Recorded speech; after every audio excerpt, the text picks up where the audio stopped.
Diz assim a palavra do Senhor no livro de Lucas, capítulo 22, versículo 7 em diante. Finalmente chegou o dia dos pães sem fermento, no qual devia ser sacrificado o cordeiro pascal. Jesus enviou Pedro e João dizendo: vão preparar a refeição da Páscoa. Onde queres que a preparemos? Perguntaram eles. Ele respondeu: ao entrarem na cidade, vocês encontrarão um homem carregando um pote de água. Sigam-no até a casa em que ele entrar. E digam ao dono da casa: o mestre pergunta, onde é o salão de hóspedes, no qual poderei comer a Páscoa com os meus discípulos? E ele lhes mostrará uma ampla sala no andar superior, toda mobiliada. Façam ali os seus preparativos. Eles saíram e encontraram tudo como Jesus lhe tinha dito. Então prepararam a Páscoa, e quando chegou a hora, Jesus e seus apóstolos reclinaram-se à mesa e lhes disse: desejei ansiosamente comer esta Páscoa com vocês, antes de sofrer. Pois eu lhes digo, não comerei dela novamente, até que se cumpra o reino de Deus. Recebendo um cálice, ele deu graças e disse: tomem isso e partilhem uns com os outros. Pois eu lhes digo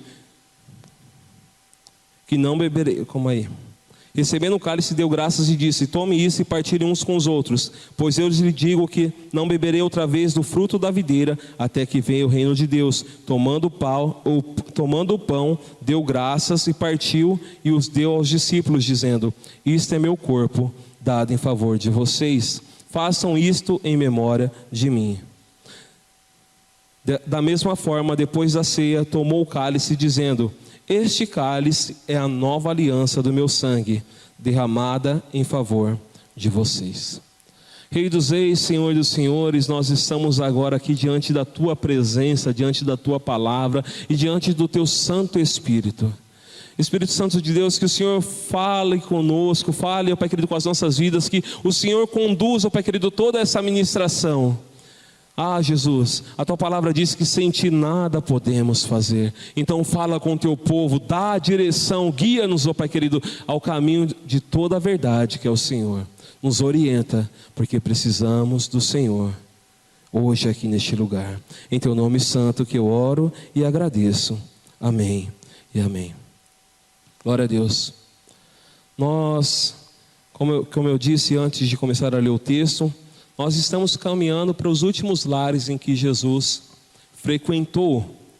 E aqui neste lar em especial, ele participou da ceia da Páscoa. A Páscoa que era celebrada pelo povo judeu, desde o momento ali do povo de Israel, quando o Senhor passou ali sobre o Egito e disse para Moisés que ele iria passar sobre o povo egípcio, e todos os primogênitos do povo egípcio iriam morrer, e o povo judeu, eles iam participar de uma ceia, de uma celebração, aonde eles iam sacrificar um cordeiro, iam passar o sangue desse cordeiro nos umbrais das portas, e por onde esse espírito passasse ali, naquela noite, e tivesse o sangue do cordeiro, ele não iria entrar para que ali matasse os primogênitos.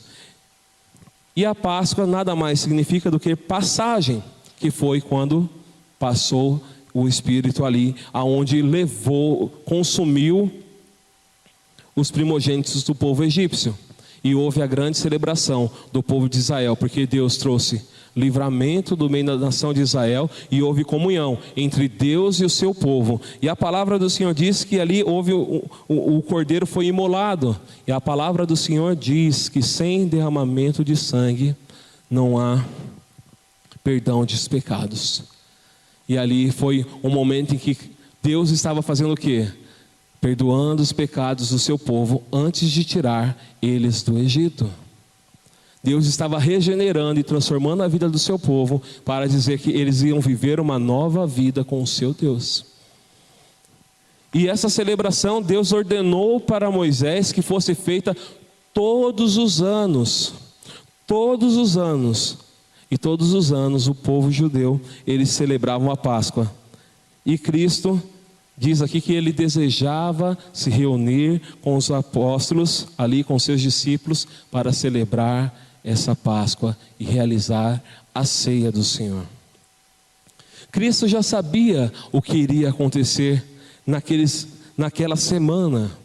Ele já tinha ciência e já tinha orientado os seus discípulos. Mas os seus discípulos, eles ficavam atônitos e a cada momento eles não desejavam que isso acontecesse. Enquanto Cristo falava que ele estava ali já pronto para ir para o Pai, os discípulos eles falavam, não, que isso não aconteça, por diversas vezes.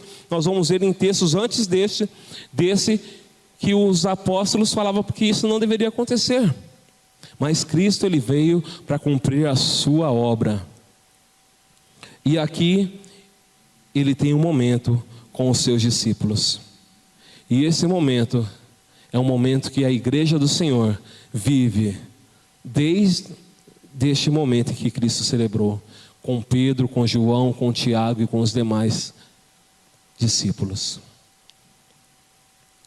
E no versículo 19 diz assim: tomando o pão, deu graças e partiu, e o deu aos seus discípulos, dizendo: isto é meu corpo em favor de vocês. No livro de Isaías, capítulo 53,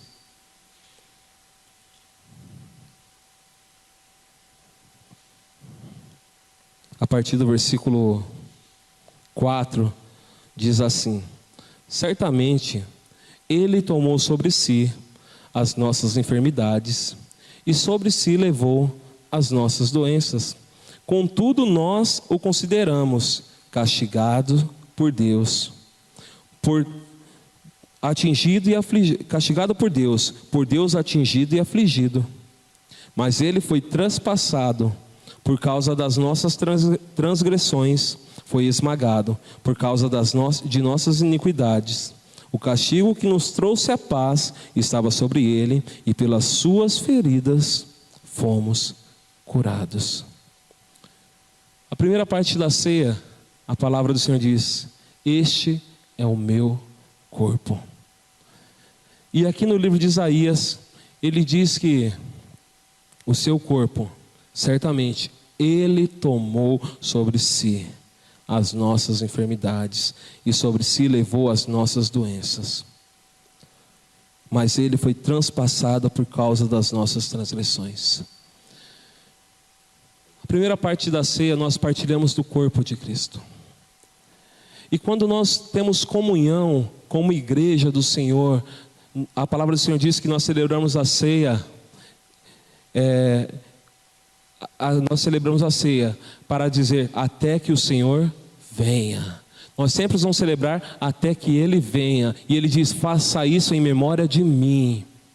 Mas quando nós participamos durante a ceia do Senhor, em comunhão como igreja, o Senhor deseja fazer a mesma obra que Ele fez lá na cruz. Um período da ceia não é um momento de um ritual banal, em que nós achamos que é só tomar do cálice, comer do pão e irmos para a nossa casa, realizamos a nossa meta mensal. Não. Neste momento é para nós podermos participar do poder e da autoridade de Cristo, daquilo que Ele venceu e conquistou na cruz e daquilo que Ele deseja fazer nas nossas vidas. E Ele diz que sobre o seu corpo Ele sofreu açoites, né?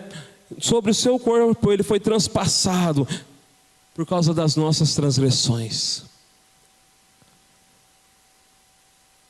As nossas enfermidades foram colocadas sobre o corpo de Cristo. Ele diz que para isso, e que depois disso, Ele diz que por suas pisaduras nós fomos sarados. E durante a ceia do Senhor, durante a comunhão, a igreja pode viver uma transformação tão real e tão evidente do poder de Deus, em que os membros entre si, orando uns com os outros em comunhão, podem declarar o poder que há no nome de Jesus e ver os sinais e maravilhas e ver a cura do Senhor sobre a igreja. Quando isso vai acontecer? Quando nós entendemos que Cristo deseja agir no meio da igreja. E quando isso vai acontecer? Quando Deus entender que isso é realizado para a glória do seu nome. Os milagres sempre vão acontecer para glorificar o nome de Deus. Ele nunca vai acontecer para o meu ego, para o ego de fulano ou de ciclano. Mas quando nós nos reunimos no seu nome, Ele diz que se 2 ou 3 estão reunidos no seu nome, Ele está presente. E tudo aquilo que nós pedirmos, crendo, unidos em oração, ligarmos aqui na terra, Ele ligará nos céus. No momento da ceia do Senhor, é um momento em que nós podemos lembrar ali do sacrifício de Cristo e entender que aquilo que Ele levou sobre si era e é evidente que vai se cumprir no meio do seu povo. A cura, quando nós buscamos ao Senhor, a cura para as enfermidades no meio do povo de Deus, quando nós celebramos a ceia do Senhor, a transformação de caráter, quando nós nos envolvemos como igreja e ministramos a ceia do Senhor. O que nós precisamos entender é que Cristo, quando Ele disse: este é meu corpo e este é meu sangue, Ele estava nos envolvendo em uma aliança que é eterna, em que eu e você jamais poderemos nos separar dele. Diz que Ele levou sobre si as nossas enfermidades e doenças, e o resultado disso, diz a palavra do Senhor, o castigo que nos trouxe a paz estava sobre Ele, e pelas suas feridas fomos curados. O resultado do sacrifício de Jesus em seu corpo foi nos dar paz. Se você ler lá no livro de João, capítulo 14, 26 e 27, nós vamos encontrar essa paz.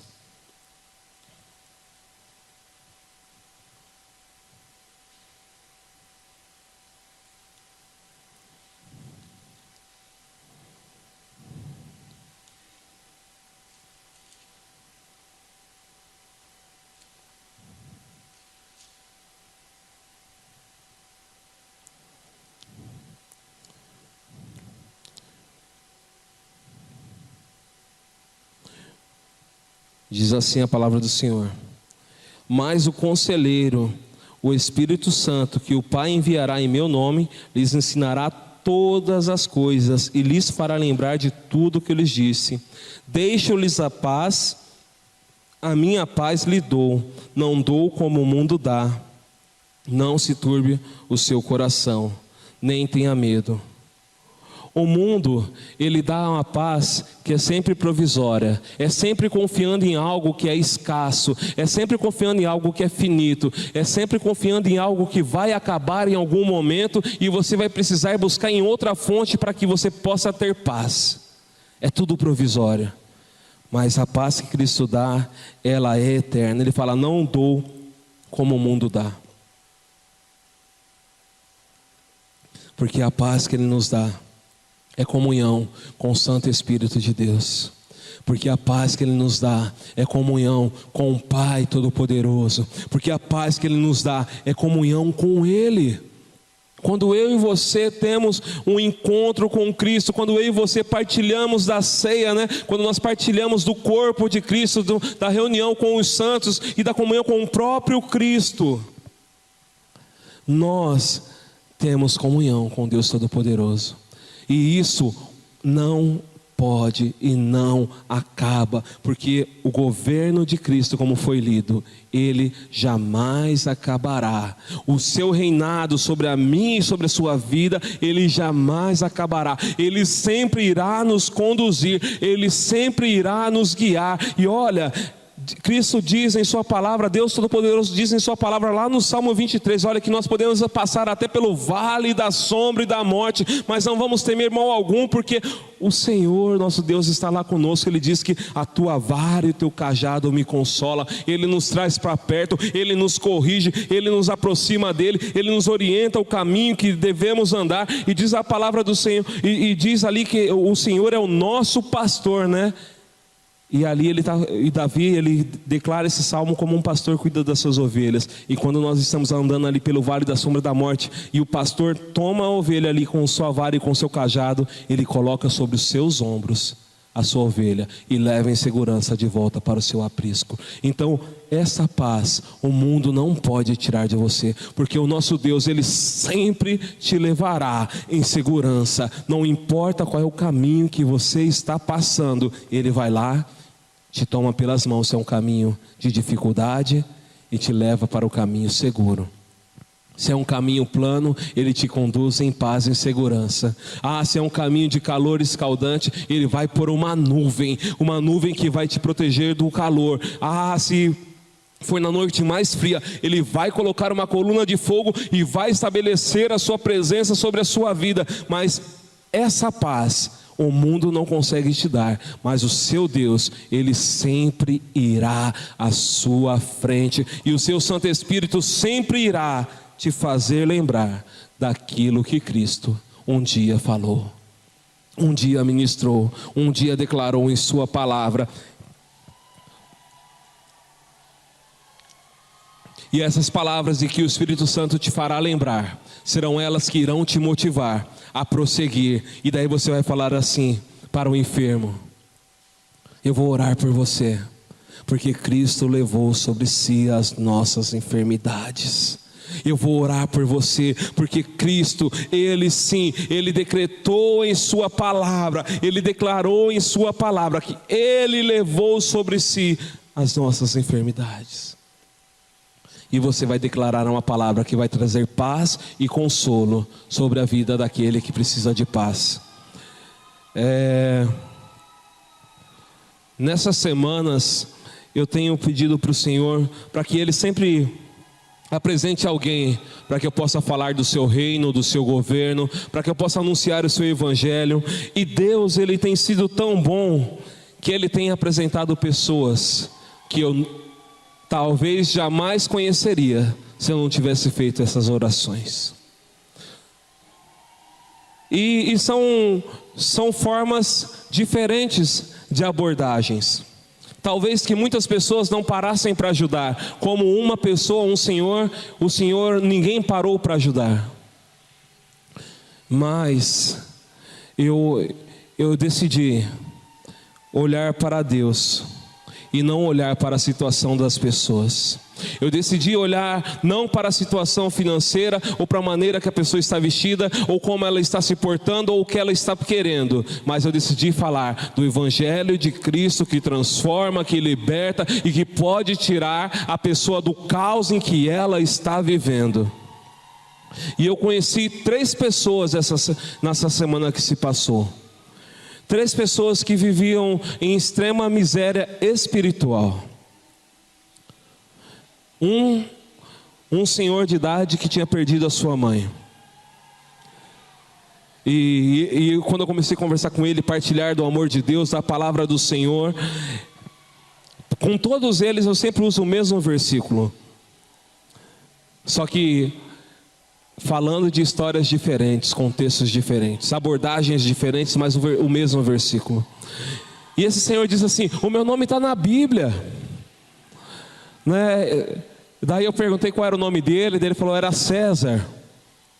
Aí tudo bem, começamos a conversar, e ele disse: eu perdi minha mãe, agora eu não tenho mais nada para fazer, não tenho mais motivação, não tenho mais nada.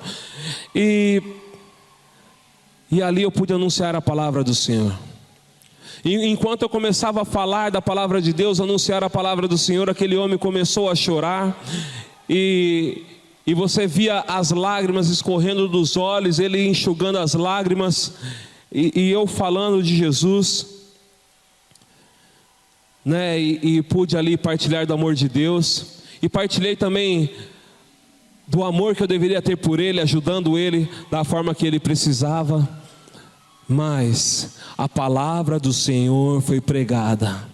Ali foi feito um vínculo, uma palavra de salvação foi liberada, para que aquele homem que estava ali com a sua saúde estagnada, com o seu coração quebrado por causa de uma perda de um parente, para aquele homem que estava ali com a mente dizendo já não há mais nada o que fazer, pudesse ter uma palavra de consolo, uma palavra de vida, uma palavra de salvação, uma palavra de amor que pudesse o resgatar das trevas, que pudesse o conduzir para o caminho de vida.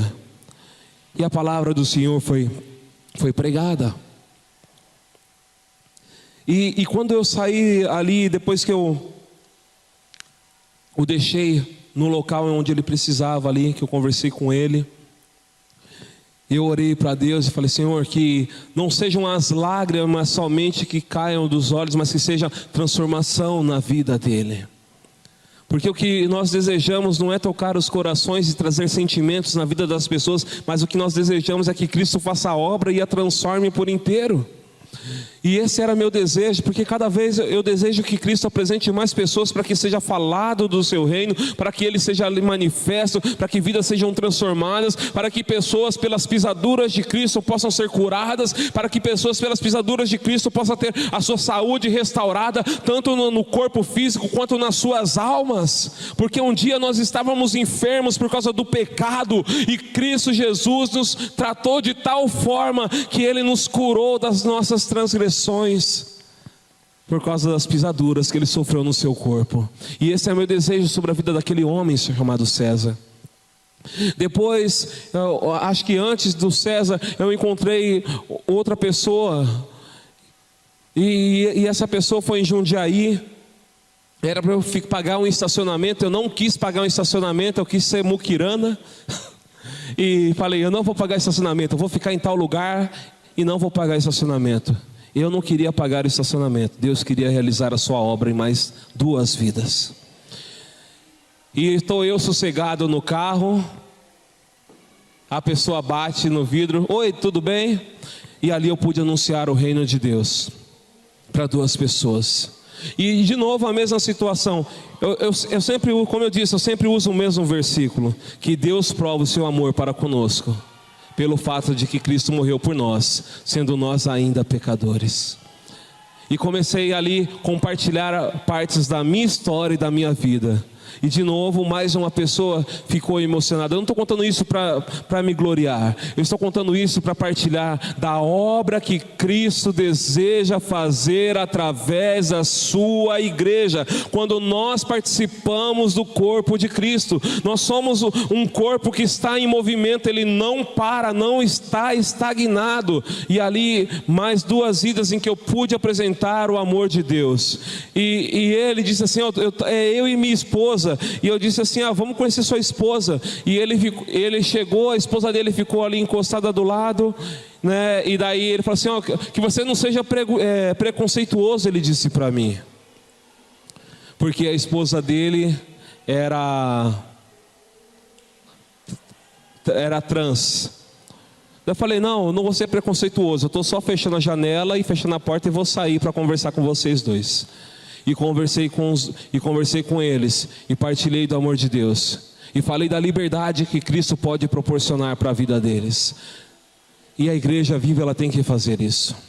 Ela tem que falar da liberdade de Deus, da vida de Deus, e que Cristo sim, Ele levou sobre si as nossas enfermidades. As pessoas estão com os corações feridos e com as suas almas feridas, e elas precisam ser saradas e transformadas pelo poder de Deus, mas só vão ser transformadas através da palavra de Deus.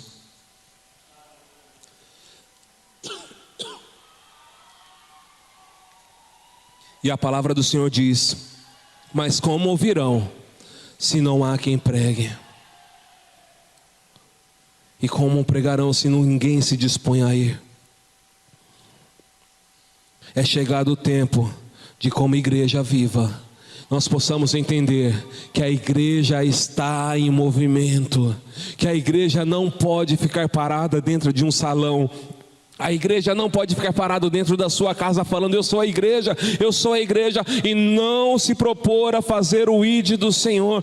Ela tem que estar em movimento, porque há poder no nome de Jesus, e pelas suas pisaduras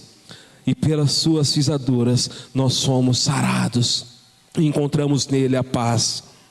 No Salmo 103, a partir do versículo 3 e 5, é um dos salmos que eu mais gosto. Hoje eu ia abrir o culto com ele, mas como acho que da última vez eu também abri o culto com ele, eu optei abrir o culto com Isaías 9. Diz assim a palavra do Senhor: é Ele que perdoa todos os seus pecados e cura todas as suas doenças, que resgata a sua vida da sepultura e coroa de bondade e compaixão, que enche de bens a sua existência, de modo que a sua juventude se renova como a águia. É o Senhor que perdoa os seus pecados, é o Senhor que renova as suas forças, é o Senhor que cura todas as suas doenças. Que você possa partilhar desse Senhor e desse Deus a vidas e mais vidas, para que elas possam ser saradas e um dia possam se reunir como igreja do Senhor e participar da ceia do Senhor e falar: pelas suas pisaduras, Senhor, eu sei que hoje eu sou sarado. Eu sei, ó Pai querido, que o castigo que o Senhor sofreu hoje me traz paz. A igreja do Senhor tem que viver isso de uma forma transbordante, e tem que gerar isso sobre a vida daqueles que não conhecem o Senhor. Agora vamos voltar lá para Lucas capítulo 22, no versículo 20 diz: da mesma forma, depois da ceia, tomou o cálice, dizendo: este cálice é a nova aliança do meu sangue, derramada em favor de vocês. O sangue de Cristo, ele nos traz justificação. No livro de Isaías, no mesmo capítulo, nós vamos ler aqui, diz: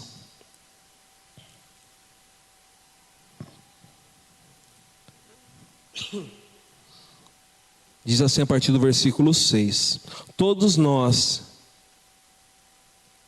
tal qual ovelhas, nos desviamos, cada um de nós se voltou para o seu próprio caminho, e o Senhor fez cair sobre ele a iniquidade de todos nós.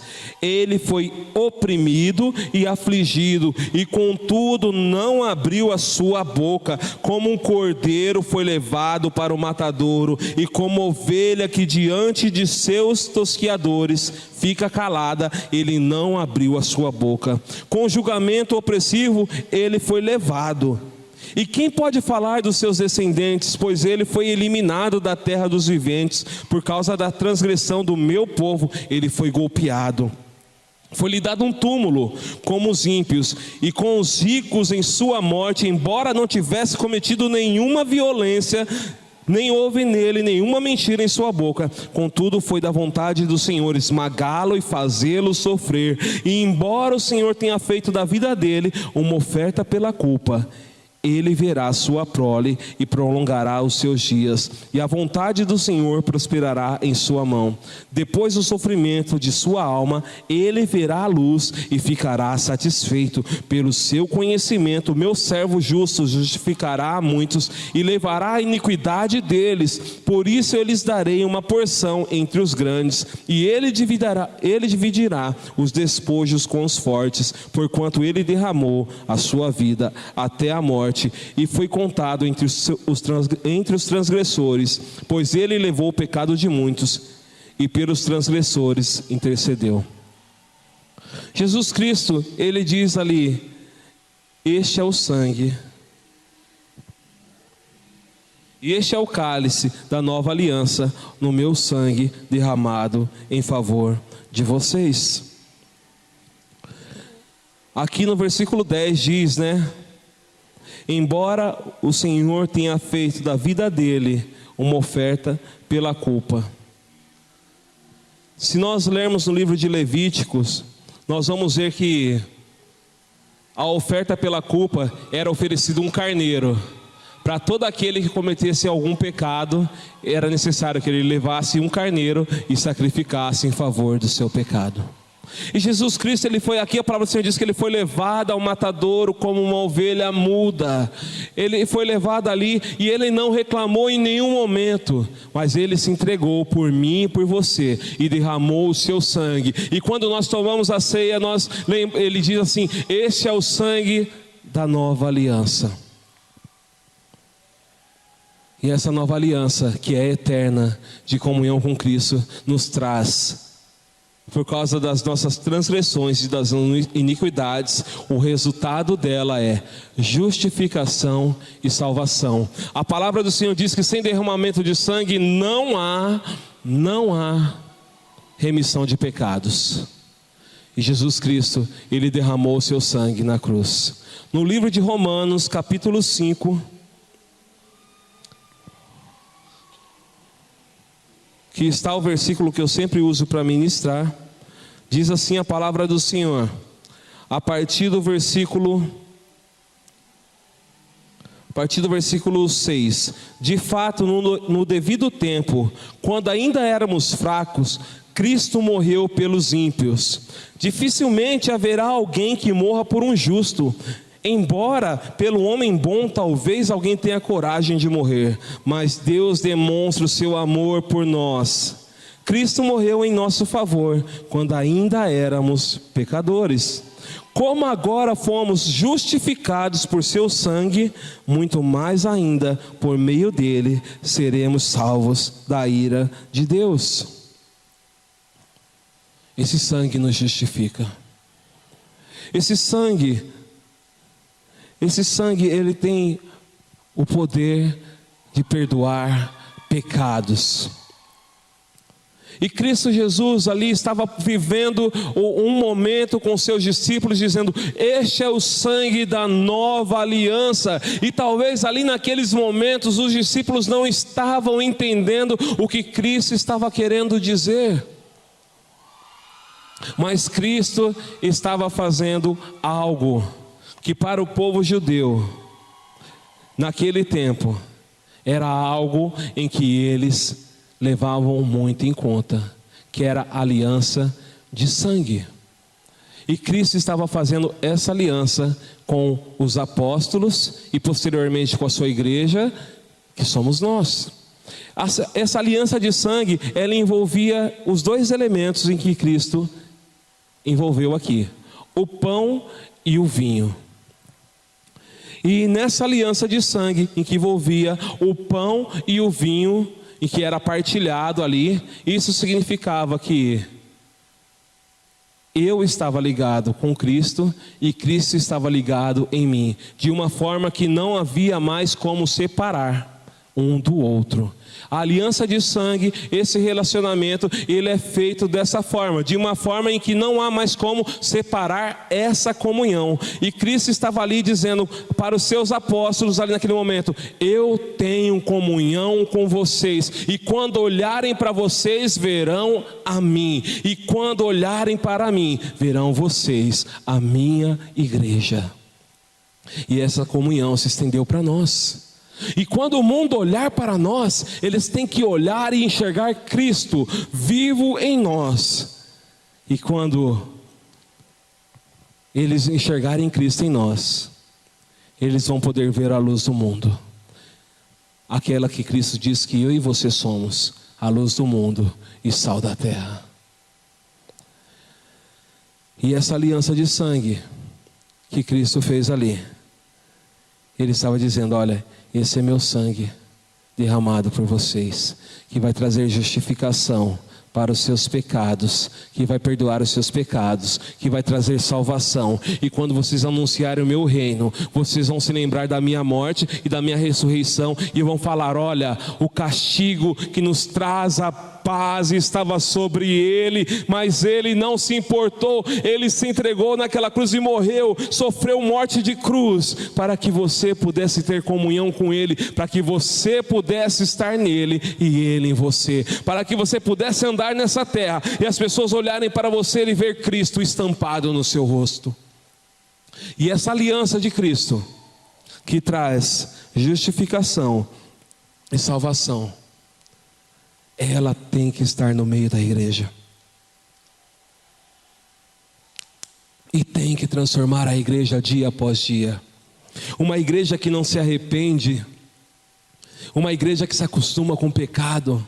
Eu não estou falando das pessoas que estão aqui neste lugar, eu estou falando da igreja que hoje, da igreja dos tempos atuais, que está habituada a conviver com o pecado, está habituada a comungar com o mundo, achando que é tudo normal. A igreja que tem disseminado nas redes sociais que está tudo liberado, e não está. Cristo não mudou. Cristo ele não age conforme o desejo do meu coração, não. Ele age conforme a sua palavra.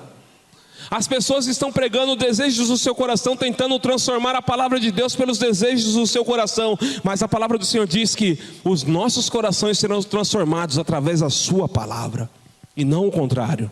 A palavra de Deus ela não irá ser moldada aos desejos do meu coração. A aliança que Cristo fez era para que Ele vivesse em mim e eu nele, e não para adulterar em nenhum momento a fórmula da palavra viva de Deus que Ele deixou estampada para nós. Cristo ele já justificou o seu povo com a sua morte lá na cruz. Ele já expiou os nossos pecados lá na cruz, mas eu e você temos que nos arrepender dos nossos pecados. Nós temos que entregar as nossas vidas a Ele e dizer: Senhor, eu pertenço a Ti e não mais vou voltar para os meus pecados. As pessoas que estão na igreja estão comungando com as práticas do mundo, elas têm que dizer: Senhor, eu estou indo para Ti e não mais vou voltar atrás, porque eu deixei o meu vínculo com o pecado para viver uma vida que o Senhor planejou para mim, uma vida onde eu sou justificado, onde eu sou liberto, onde eu sou transformado, onde eu sou igreja vencedora, aonde diz que as portas do inferno não podem prevalecer contra a sua igreja. Nós temos que nos portar como a igreja viva do Senhor, que vai participar dessa ceia. Domingo vai ser ceia do Senhor aqui nessa igreja, e você vai ter que vir aqui já entendendo isso, que é uma comunhão, que é uma aliança de sangue, aonde você está em Cristo e Cristo está em você, em que Ele vai desejar operar os seus milagres aqui, curando sim pessoas das suas enfermidades e curando almas para trazer essas almas para viver com Ele no seio de Cristo, e trazendo justificação de pecados para que as pessoas sejam libertas, para que as pessoas sejam transformadas. Se nós olharmos ali o apóstolo Paulo ministrando a ceia do Senhor, ele diz assim: examine-se cada um a si mesmo. E o pastor com certeza vai ler essa passagem e vai falar que nós devemos nos examinar, porque o desejo de Deus é que a igreja do Senhor tenha comunhão e participe da ceia do Senhor. Só que você vai ter que entender que não dá para participar da ceia do Senhor comungando das coisas do mundo. A sua comunhão vai ter que ser com Deus. A sua comunhão vai ter que ser com Jesus Cristo. A sua comunhão vai ter que ser com o Espírito Santo e com aqueles seus irmãos que vão estar reunidos em Cristo Jesus, falando: Cristo Jesus é o Senhor da minha vida. E você vai poder ver os milagres, curas acontecer neste lugar, libertação, pessoas sendo libertas neste lugar. Você vai poder ver Cristo perdoando pecados neste lugar. Você vai poder ver vidas transformadas neste lugar. Cristo estava ali ensinando para os apóstolos que era momento de ter relacionamento uns com os outros, que era momento de ter comunhão com o Pai e que era momento de viver com o Senhor. E Cristo diz lá no versículo 19, deixa eu ver aqui, Diz no versículo 17, diz assim, do capítulo 22: recebendo um cálice, ele lhe deu graças e disse: tomem isto e partilhem uns com os outros, comunhão, pois eu lhes digo que não beberei outra vez do fruto da videira, até que venha o reino de Deus. Irmãos, a próxima ceia do Senhor vai ser conosco, com a sua igreja. Vai ser com os apóstolos, comigo e com você, com aqueles que são lavados e remidos pelo sangue do Cordeiro, com aqueles que decidiram ir contra aquilo que o mundo propõe, que Satanás propõe, aqueles que estão declarando: eu vou viver com Cristo. Essa ceia vai ser preparada para mim e para você junto com Cristo, no dia derradeiro, aonde nós poderemos celebrar a presença do nosso Deus. Então se alegre toda vez que você participar da ceia do Senhor. Entenda que é pelas pisaduras deles que você é sarado.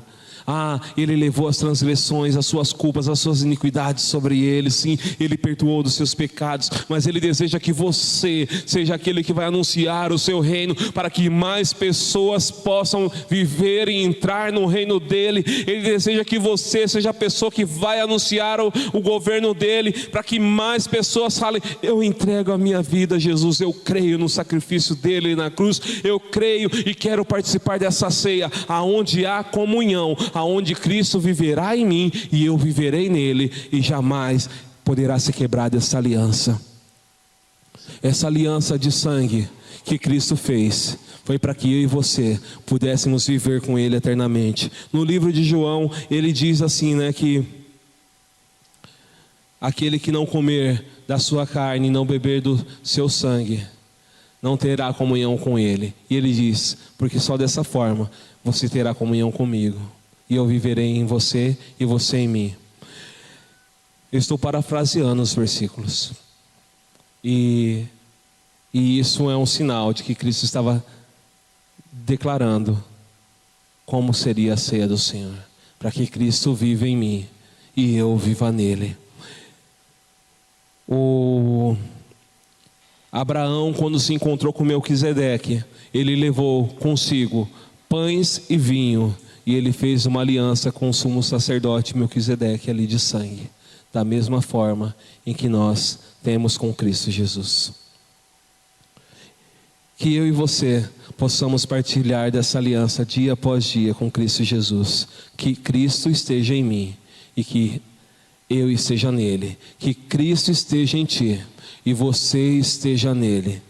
E que quando as pessoas olharem para nós, a igreja do Senhor, possam falar: ei, homem de Deus, ei, mulher de Deus, ei, filho de Deus, filha de Deus, porque Cristo está em nós. Se levante como igreja do Senhor, vamos orar ao Senhor agora, porque o nosso Deus, o nosso Rei dos Reis, Ele está aqui neste lugar e tem comunhão com a sua igreja.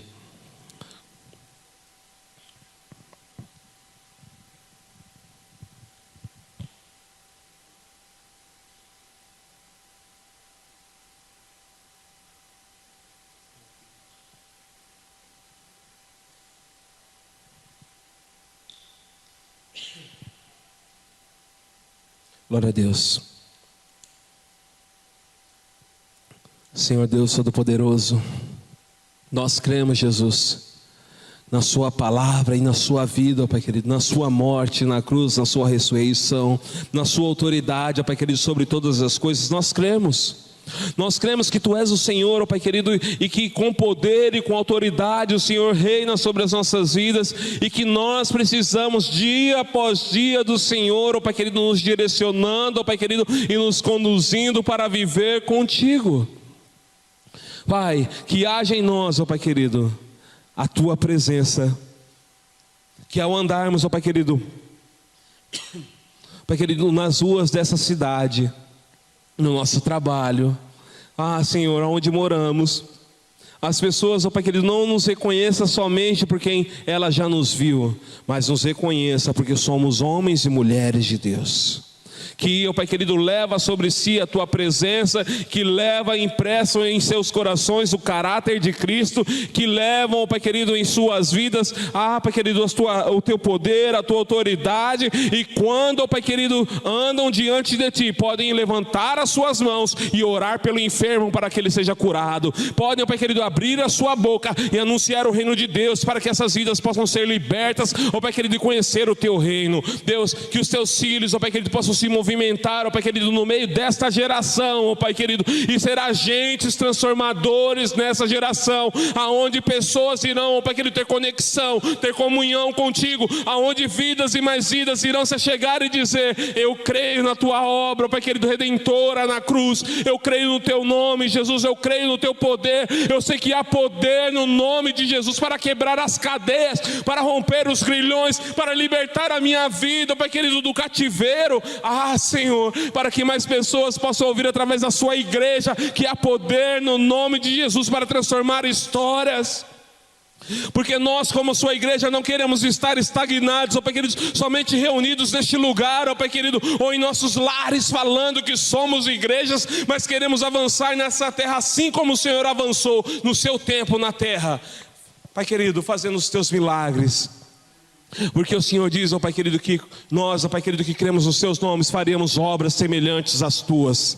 Pai, então usa o teu povo, usa os teus servos para agir, ó Pai querido, consoante a tua vontade, para fazer a tua obra, ó Pai querido. Que haja assim sinais, que haja assim milagres, que haja assim maravilhas, que haja poder no nome de Jesus, que o seu nome seja glorificado, mas que vidas, ó Pai querido, sejam acrescentadas no seu reino. Pai querido, que vidas sejam acrescentadas no seu reino, e que possam conhecer o Senhor através da ministração dos teus filhos, ó Pai querido, que tem comunhão contigo. Porque tu és, ó Pai querido, a videira, e nós somos os ramos, Senhor, e aqueles ramos que não produzem fruto, o Senhor diz, ó Pai querido, que o Senhor corta e lança fora, e nós não queremos ser aqueles que serão cortados, mas queremos ser aqueles, ó Pai querido, que sim, produzirão frutos, queremos ser aqueles sim, ó Pai querido, que anunciarão a tua palavra, Pai querido, sabendo que sem ti nada podemos fazer. Então nos usa, Senhor, no meio dessa geração que está, ó Pai querido, caminhando a passos largos para o inferno, mas como o Senhor veio no meio daquela geração para trazer liberdade, que o Senhor possa nos usar para anunciar a mesma liberdade que o Senhor veio trazer, que somente no seu nome, Pai querido, pode acontecer na vida das pessoas. Nos usa, Senhor, para anunciar a paz que somente o Senhor pode dar, que é a comunhão com o Santo Espírito do Senhor. Senhor, nos usa para falar do teu reino e propagar do teu evangelho, para que vidas possam andar contigo dia após dia, em nome de Jesus. Nos usa, Senhor, nessa geração, porque o Senhor já derramou, ó Pai querido, o Senhor já ofertou o seu corpo, o Senhor já derramou o seu sangue, o Senhor sim morreu na cruz, mas ressuscitou e vivo está à destra do Pai. O Senhor já disse: está consumado. Então, Pai querido, nós queremos viver o resultado disso, com vidas e mais vidas, se tornando a igreja verdadeira do Senhor. Em nome de Jesus é que eu oro e agradeço. Aleluia, amém e amém.